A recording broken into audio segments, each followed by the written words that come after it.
Ay, grabe talaga nangyayari ngayon sa Abot Kamay na pangarap na kung saan pinakita na nga ang episode para bukas. O ito nga yung teaser. Yes guys, na ito ngang mga hostages sa loob mismo ng kulungan is natatakot, no, at talaga nag-aalala para sa kanilang sarili at para sa kanilang buhay, kasi nga delikado talaga to, no, guys, no, na kung meron talagang hostage taking kahit sa totoong buhay is talagang nakakaba yun. Hindi mo alam kasi kung ano yung nasa isip ng mga nag-hostage sa'yo, o kung nag-hostage na marami sila, lalo kung madami, mahirap kasi yan eh. Kung isa lang medyo okay pa, pero medyo delikado nga isa kasi magulong isipan yan eh. Mas maganda pa nga may kasama siya para at least maudyukan siya na wag na natin ituloy, or wag nang gumawa ng mas dadagdag pa na kasamaan o kasalanan. Pero minsan mahirap din pag madami kasi iba-iba yung isip. Kung isa gumawa ng mas masamang gagawin sa isang hostage nila, so delikado yun at talagang nakakaba yun sa sitwasyon na yun. At dito nga guys, makita natin na kinakabahan pa sila, kahit nga itong si Moira is natatakot, hindi lang sa kanyang buhay, hindi lang sa mga katabi niya, lalong lalo na dito sa buhay ng anak niya na si Zoe, na kung saan dito nga si Zoe at talagang kung matatandaan ninyo is tinutukan na nga itong si Zoe dahil nga napakarud pa rin ang ugali, no? Nag-aangas-angas pa rin siya dun sa mga hostage taker na pwede niya yun ikamatay. Sabi nga niya, buti na lang inawat ako ni Annalyn at kilala ko ito, kilala ko lolo niya pero ikaw hindi, so anytime pwede kitang barilin, pero dahil ginagalang ko at nirespeto ko si Annalyn is bubuhay na lang kita. At nakita mo talaga na ito ngang si Zoe is talagang tatakot din na nawala yung pagkamaldita niya kahit itong si Moira. At sa na pinakita nga din guys is sabi nga may good news, no, na kung saan yung ibang mga na hostage is papalayain. Yes guys, marami silang papalaya maliban nga lang dito sa kapamilya ni Giselle Tanyag. Yes guys, sabi nga kahit na after na makausap na nga ni Madam Lotus itong anak niya is tila hindi pa rin siya satisfied, no. Iniisip pa rin ni Madam Lotus na kailangan ko pa itong mga ibang hostage kasi nga meron pa siyang binabalak na gawin na hindi lang makausap, mukhang gusto nga rin niya na makita o makalabas mismo sa kulungan para makita yung anak niyang si Carla at mabisita ito, kasi alam niya na nasa hospital ito, nasa Apex nga itong si Carla. Kaya nga ayun ang sa tingin ko ginagawa ni Madam Lotus na ma-hold pa yung ibang mga hostages, pero sa totoo lang delikado rin yung ginagawa niya, lalo na kung meron siyang papalayain, kasi yung magpapalaya is pwedeng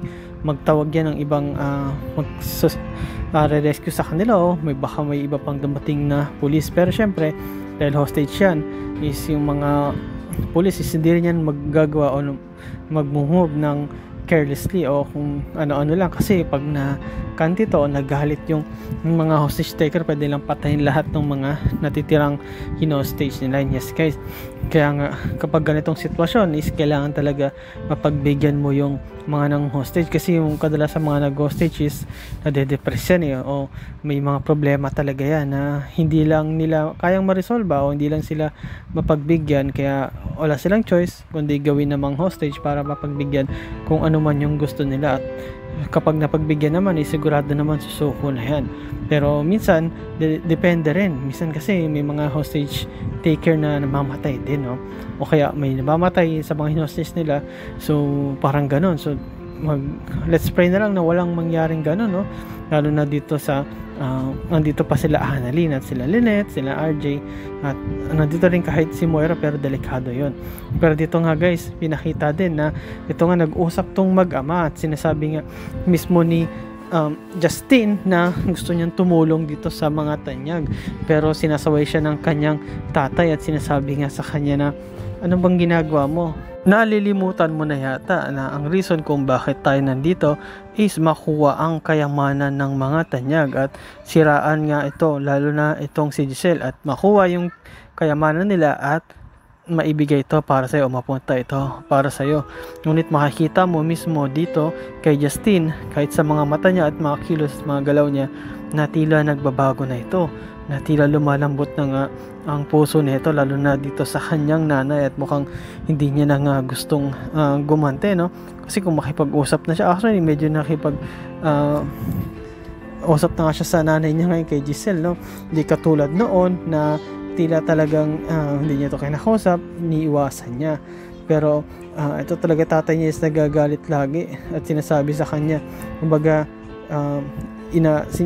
nire-remind siya na ang reason bakit tayo nandito is para gumante, hindi para makipagkaibigan. Yes guys, ito ang si Eric is talagang ayun yung nasa isip na pagkaharap si Giselle, parang nagbabait-baitan siya, pero pag dalawa na lang sila ng anak niya is dito lumalabas yung totoo niyang ugali at totoong plano nila. At dito naman wala rin naman magawa si Justin kundi sumunod lang din sa tatay niya, which is wala siyang talagang choice, kasi ito talaga yung nag-alaga sa kanya simula nung iniwan siya o pinamigay siya mismo ni Giselle. At kung may susundin man siya at paniniwalaan, is ito talagang tatay Eric niya. Pero yun nga guys, makita mo na tila malungkot nga si Justin at mukhang gusto niya na nga talagang magbago. Kumbaga parang kilalanin niya na talaga yung nanay niya at hindi na lang gumante. Nakikita niya kasi palagi yung nanay niya, no? At yung kahit si Annalyn, no, medyo lumalambot ang puso niya din pag nakasama nga niya ito.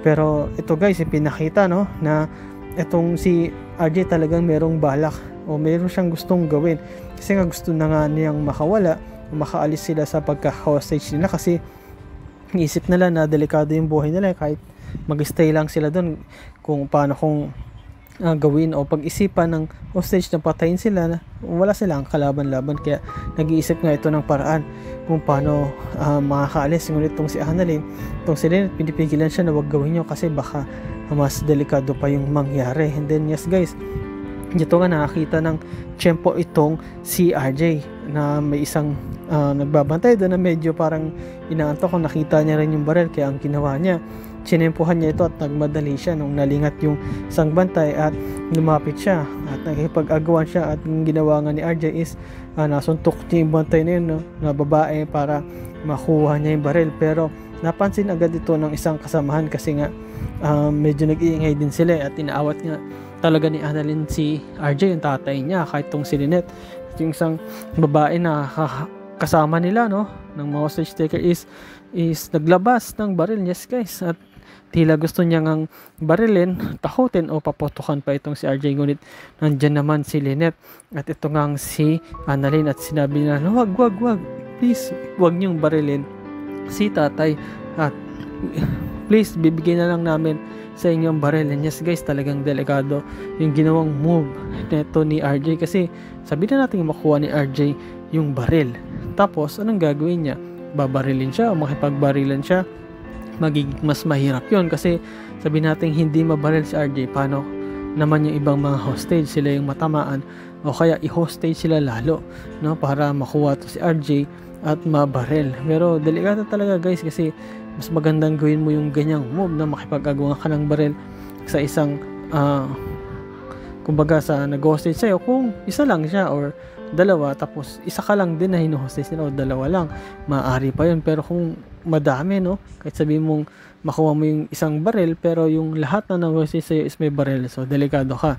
Ikaw rin ang pwedeng mapuruhan o mamatay dyan, o kaya kung di man ikaw, yung mga kasamahan mo. So dapat talaga nag-isip ka, wag kang padalos-dalos, kasi maraming madadamay. Kaya ang ginawa ni Annalyn agad at ni Lynette is inawat agad tong si RJ. Yes guys, ang ginawa nga ni RJ is ibinigay naman niya yung baril. Pero yun nga guys, no, napakadelikado nung sitwasyon nila ngayon, no. Hindi nila alam kung lalaban ba sila o hindi, hayaan na lang ba nila na palabasin sila, o ang tanong, mabubuhay pa ba sila o baka may masasaktan o baka may mababaril pa. Tanong kaya ang gagawin nito ni Giselle para mapalahaya itong mga hostage, no? At yung mahuli mismo si Madam Lotus at mapakulong at maitigil na. At ito kayang si Karen, no? Ano kaya mangyari sa kanya? Magiging successful kaya ang operation? Makakausap pa ba talaga niya ang nanay niya? At ito naman si Madam Lotus, ano pa kayang pumapasok sa isip niya? Bakit pa niya pinag-stay doon sila Annalyn? Ano kaya ang gusto niya? Gusto ba niya makalabas? Gusto niya ba makita ang anak niya? O baka may mas masama pa siyang balak at hindi magandang gawin sa mga na-hostage niya. And yes guys, panood natin ng full episode niyan bukas at salamat sa panonood niyo sa aking channel, sa inyo pag-like, pag-comment at pag-share. At yun lang guys, ingat palagi. Bye-bye.